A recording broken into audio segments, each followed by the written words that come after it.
either financially sponsoring it or sponsoring with our time or, our energy, things like that.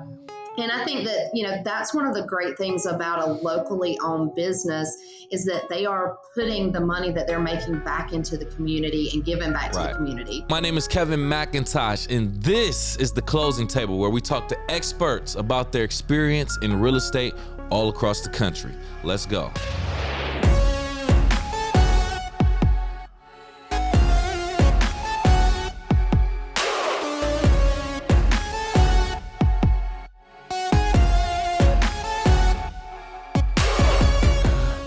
Now, welcome to The Closing Table. Ladies and gentlemen, my name is Kevin McIntosh. Joining us on this episode, we will be speaking to one of the expert real estate agents, aka local economist, Jessica Herrmann. How you doing, Jessica? I'm good, Kevin. How are you?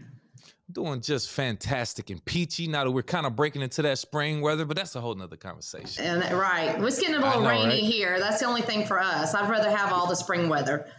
Oh yeah, definitely. Same here. Before we really dig into your experience and insights in real estate, Jessica, I have a quick game for you. It's an icebreaker. It's called fill in the blank. I'm just going to name 3 sentences or just, say 3 sentences, but there's some blanks in there. I just need you to fill in those blanks with whatever information that you feel fits. Okay. All right, you ready? Okay, I'm ready. All right. Blank is why you should buy a home. Oh,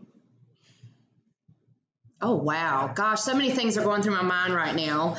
I mean, I could think of a million. Equity. Good. That's fair. Okay. Equity. Every real estate agent needs to know blank. Needs to know a good CRM system. That's interesting. That's a new one. Okay. I believe blank would make the real estate industry better. More honesty and integrity. I see what you're doing. Okay, Jessica. See, that's our icebreaker to kind of check your temperature, see where you are, see how you're thinking. And I like the way you're thinking so far, Jessica. All right, so let's get into it. Let's go. All right. So, let's speak on the fact that you have your own team, your own company that you decided to open maybe like 5 years ago, 2018, correct? That's right. Great GA Realty, by the way. You want to put some respect on that name. Thank you. So you obviously did real estate prior to opening up your own practice, but can you speak on what moment in your life or when in your life and career did you feel like it's time for me to do my own thing? That's a great question because I think from the very beginning, so I was licensed in 2005 originally, and I kind of knew that this was always going to be my journey. This was always going to be my plan to have my own company. There were so many pieces that happened before I got to the point of 2018. Of course, I was really young, so I had a family. Both of my daughters, I have 2 teenage daughters, so I've raised them basically in this business. So family obviously delayed that a little bit for me. I worked for 2 different franchise companies, and it got to the point towards the end, I guess probably later 2017, early 2018, where I really recognized that the industry was changing, and where I was currently was not, it was not changing with the industry changes. They were kind of staying stuck back in the way things had always been done. And I couldn't make the changes. I didn't own the company. I wasn't the broker, and I couldn't make the changes. So that's really the moment where I decided, okay, this is either, it's a sink or swim moment to where I really think that I have a lot to add, a lot of value that I can add to the industry, to buyers, sellers, and especially to agents. And I'm just going to give it a try. And we're going to see. I'm going to give it my all and see what happens.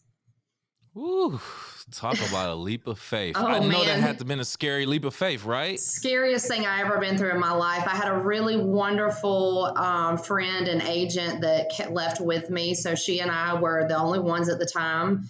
And she believed in me. And luckily, I have a great family support. My husband believed in me. And so everybody just said, you can do it. You got this. And it's really their encouragement and, just having the experience. I think I'm really thankful for I had 13 years experience before I ever opened the company and experience in multiple markets. So I went all through the recession, the Great Recession. Right. Yeah, that everybody talks about. So that was some tough, very, very tough times. Yeah. Lot of learning that happened during that time period. So I've worked in Hmm. every market imaginable, from the worst to the best and everything in between. And I think the experience alone I was able to just go ahead and take that and be where we are today. And I'm really proud of where we are today.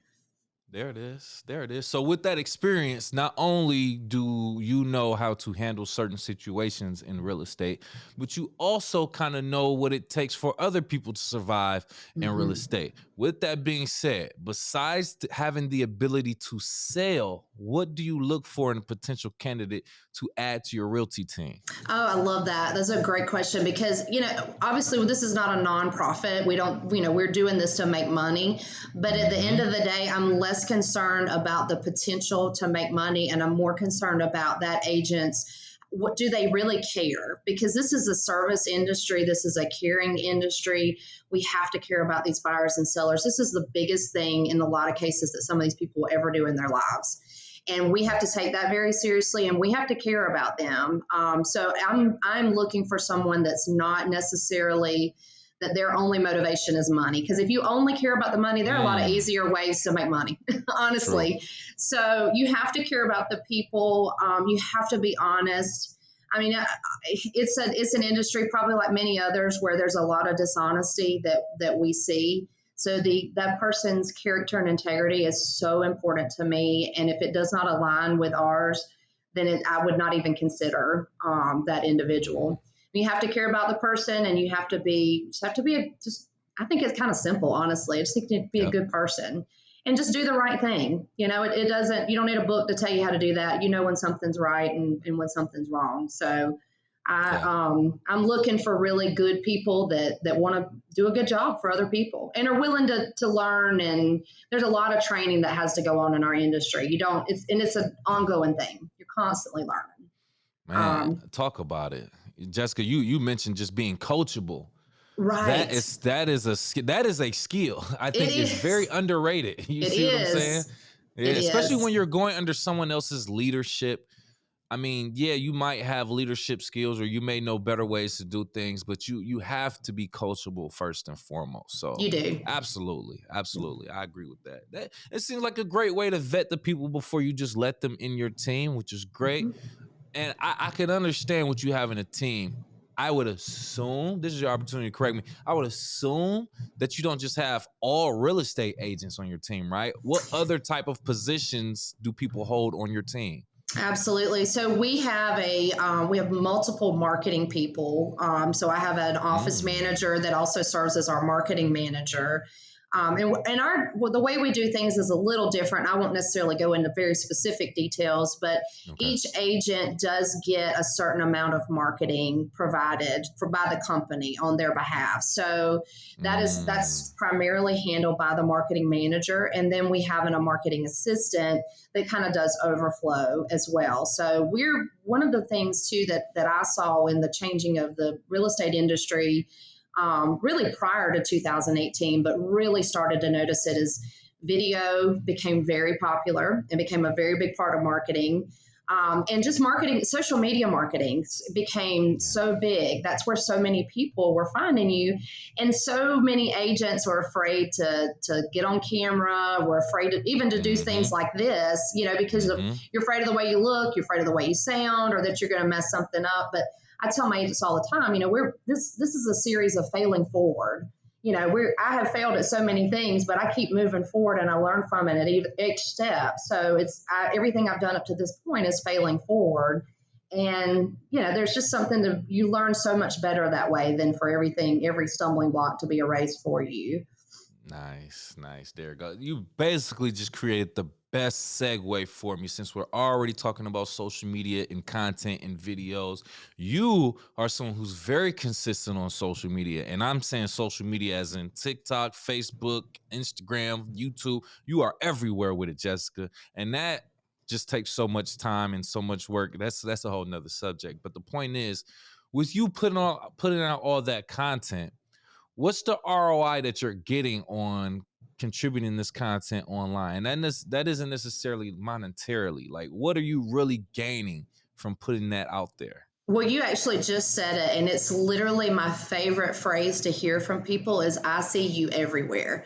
That's what I want to Mm, hear because the I love it. best business that we get is from our clients. I mean, I'm sorry, our past clients, our sphere of influence, our family and friends, and then Hmm. referrals from the all those other sources. So, the idea is that, okay, if you, let's just say you get that referral and then that person does like everybody else does, we all go to the internet, we're all going to search them out, we want to Yep. see. And you have to be, today, if you want to be seen relevant, you have to be out there and you have to be out there on as many platforms as possible. It's So true. it does not, it never fails, regardless of, like, I'm to the point now in my business, the majority of my business is done through referral. It's usually my past clients or it's my friends and family that refer me to people. But they will tell me that they have exactly what I just told you. They were told to contact me. So then they go out and do their own research and then they see me everywhere and they feel comfortable because they can always go. I always say to people too, go watch my videos. You may not Oh like the yeah. sound of my voice, and they thought if the sound of my voice irritates you, we might not want to work together, and that's okay. But at least you're going to have an idea of my style, of the way that I work, the way that I operate, because I care so much about this business and doing a good job for my clients, for the team agents on my team, for the people that are employed under me. It's very important that everybody feels comfortable and confident in my abilities to do my job. There it is. There it is. And I'm glad you feel that way. It's interesting that your return on investment is pretty much people like you said saying, "Oh, I saw you on Facebook. I saw you on Instagram. You're always doing this and that." And that's absolutely what you want. You want top of mind awareness. You want to be Exactly. on the top of people's mind. That you are a genius first and foremost, Jessica. Well, thank And you. I'm let gonna me tell talk my about husband you this. said Send him that. this clip. And also, I am. Jessica, how can people not like your voice? I love that Georgia Oh, accent, first and oh, thank foremost. So you. I can have this conversation all day. But anyway, let's keep it moving. Uh That's funny. uh how are you determining whether or not you should have a presence on a particular platform? So let me give you this an example, right? I don't know if you were on TikTok when it first came out. I Mm-mm. would assume not. So how do you make your evaluations to okay, this is somewhere I need to be? So I'm actually part of a coaching group. One of the things that I did that really put my business to the next level is I hired a business coach about 4 years ago. And in doing that, I had them sort of evaluate everything I was doing at the time. And there was I was doing a lot, but there was so much more that I could be doing. So at an annual conference about not even 2 years ago, maybe about a year and a half ago, that was all they talked about was TikTok. And I was like, Mm. the dancing platform, like I just don't know that I want to do that. I'm a little more on the serious. I like to have fun, but I'm a Yeah. little more on the serious side. Yeah. But the more I got into it, I was like, I actually like this. It's my favorite platform, honestly. I will create a lot Mm. of things within the platform and then post them on other platforms just because it's an easier, more user friendly platform to me. And I gained a lot of followers pretty quickly and just found it easy to use. And it's funny when you're talking about the ROI, I actually had an agent about 2 months ago reach out to me to refer me a friend of his, a client in my area. And he said, I want you to know I found you on TikTok. And I was like, I don't believe this. I actually have a legitimate Right. client I can say came from TikTok. So I was very, very happy. I'm like, all this There time you and go. energy, it's working.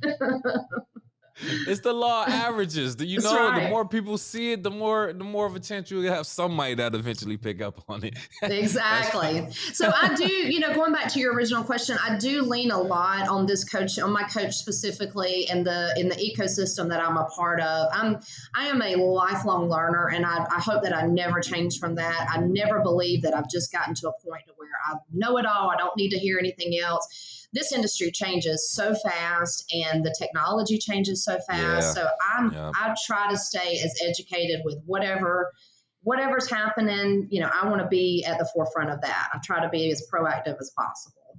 There you go. There you go. That's how you do it right there. I got a question that I actually want to ask most real estate agents, but I never actually sit here and do it. So now I'm asking you now, Jessica. Uh-oh. when you post a listing on social media, right? You say, "Oh, this home is beautiful, 2 bedrooms, 3 bathrooms, whatever, $300,000." A week or let's say a month later, you post that same one, but it says sold. Mm.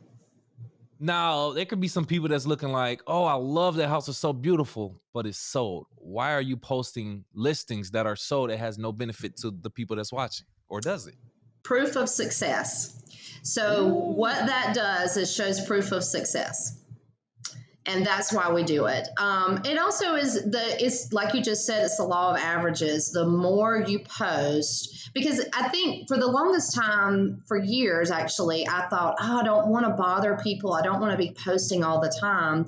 But because of the way the algorithms work, not Oh yeah, everybody is there you seeing go. every single post. Mm-hmm. So it may be that one sold post that does actually say, "Hey, okay, this is proof." Plus, a lot of times people may not actually be in the market to buy or sell, but everybody wants to know what's going on in the market. Everybody. That's true. That's a So good I don't point. go anywhere. I don't attend any event or run into any person that doesn't ask me, "So how's the market?" And that's Mm-hmm. another way of just kind of educating buyers, sellers, potential buyers and sellers of what things are potentially selling for. But ultimately, Right. it's the proof of success. All of those perspectives are very, very insightful, and it makes sense now. It makes sense now. I that's so crazy because this is like my 50th episode now. All the Really? realtors I've interviewed, I see that on their time. I'm like, why are you posting this? Like, what is this gonna do for me? But I get it. I get it. On the branding side, it shows that That's right. we are having success. We're Exactly. successful in what we do. Man, okay. Thank you for that. Yeah, you just You're welcome. I thought you were going to throw me a tough one. I was like getting ready I for know, it. I know. Yeah, I got to do that. I got to do that. So, how do you know? This is also something interesting. With you working on a team, you have multiple agents, right? hmm Um, how do you know when you should refer a client that you're currently working on to hmm someone else that's possibly within your team? Even though you're giving up money, you're giving up commission. How do you know? Hey, you'll be better off with this person. When, I yeah. wish there was like one blank answer for that. I think sometimes, so I don't know how other states work or how we're in Georgia, we're in the southeastern portion of Georgia. We cover Right. about 13 different counties. So honestly, sometimes it's more of a logistical issue that this person knows this particular area better, is geographically closer to this person, Okay. and they would be better suited to work with them, say, than I would. Sometimes it's a if I have a client and maybe I don't have the time to, maybe need a little bit more time, and I know there's an agent that has the time that can work with Mhm. them, then I say, okay. But ultimately, the client is the one that we're supposed to be taking care of. And I don't Right. ever want to like put somebody off because I don't have the time, or because I'm like, I don't want to have to drive an hour to get there because it doesn't make sense for me. And because we have so many people now in the office, I mean, we're up to 18 agents, counting myself. I mean, we've got so many people.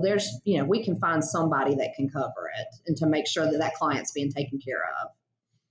Oh, good, good, good. Delegation seems Exactly. pretty nice. Yeah, that's essentially what it sounded like to me Yep. overall. Well, you got to have a great, reliable team in order to do that, and Yes. obviously you do because your team was voted best real estate office if I'm pronouncing this right, Bullock County. That's right. Bullitt County. We're trying to Yeah, win yeah. again.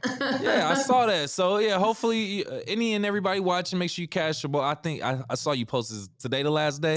Tomorrow, actually. I think, yeah, Okay. tomorrow's the last day to vote. Okay. So by Yes. the time this video comes out, it's obviously over. But we're Yeah. already claiming it That's that you're going to right. get this. So That's let's right. talk about what that award specifically means to you and your team.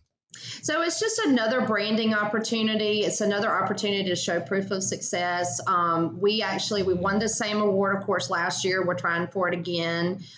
We have multiple awards in our area. We just recently, I won the most fabulous real estate agent in Statesboro, in the town. Yeah, that was actually really cool. I enjoyed that a lot. Congratulations. Thank you. And then we were a top three finalist within the company as well. So we'll be trying to go for number one for that for next year for sure. But yeah, I think it just, again, it's more opportunities for us to put ourselves out there, let people know who we are, why we do what we do. Any opportunity that we can put ourselves out there and give people opportunity to find us, I'm gonna take that opportunity. There it is. There. And you pretty much already answered my follow-up question in regards to that, which was basically how do you use that to your advantage? You know, your acknowledgments and awards. And once again, it's proof of success. Exactly. So I completely get it. And you get some people to say, "Oh, I don't really care about the awards, the acknowledgement. My happiness comes from, or my award is when I put people into happy homes and things of that nature."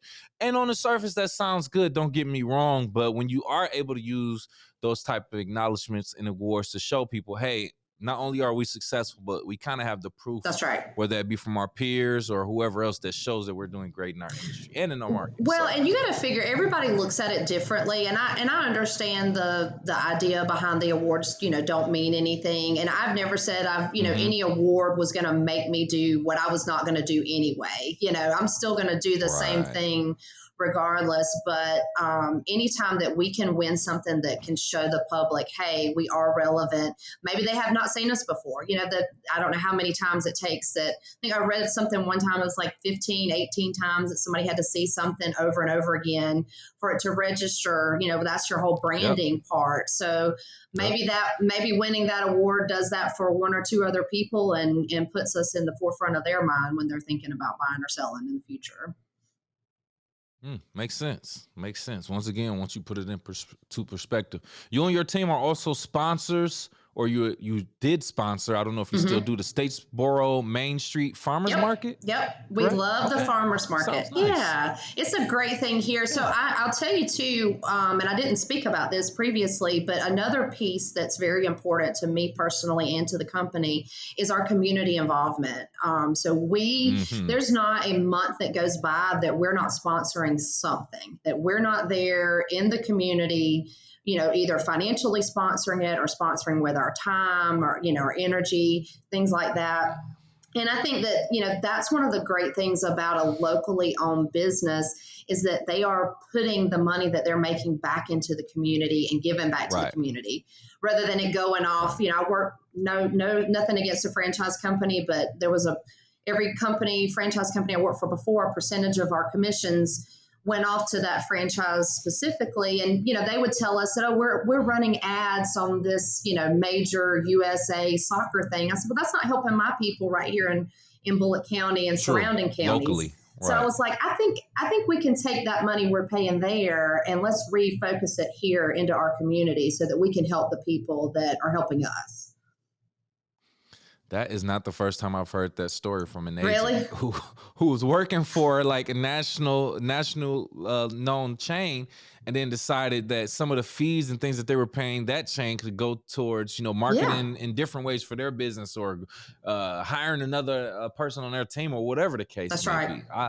That's very interesting that you brought that up. I think that takes a very business minded person to kind of see that, right? Right. But that would be my understanding of it. So once again, that's just a tribute to how smart and business intellectual Well, you thank are. you. Your business intellect, I You're should really say. full with the compliments. I appreciate it. You're making me feel Yeah, great. yeah. You deserve it. It's a Thank very you. you're dropping some very good gems here, Jessica. And once again, we do appreciate you for coming here on the closing table as we start to wrap up. If you have any last words for our audience and/or want to tell people how they can reach out to you, please do so Yeah, now. well, we are located in the southeastern portion of Georgia, basically from Augusta to Savannah. If you're familiar with that part of the area, we are a great GA Realty, and you can find us on every platform. And most all platforms I'm at sold in Georgia, or the Realtor Jessica. I think I am on TikTok. I haven't changed that one. But I always tell people Yeah. I love to connect. I love to talk about real estate. I love to help people. So, anybody that ever has any questions, regardless of where you're at, I would be happy to help. There it is. There it is. Thank you so much for joining us and pulling up a seat to the closing table, Thank Jessica. you. For our YouTube audience, if you've gotten this far in the video, now is the time for you to hit that thumb. That's right. Hit the like button, hit the share button, and also hit the subscribe button. Subscribe to our channel. And if you are listening on Apple, Spotify, or any other podcast platforms, please do the same. Give us a like, a 5-star rating, and also subscribe for our latest content. Jessica, we're leaving the audience with a question before we get out of here. Hey audience, how would you feel about choosing a real estate agent who then referred you to another agent? Tell us how you feel. Leave it in the comments below. Besides that, we'll see you next time.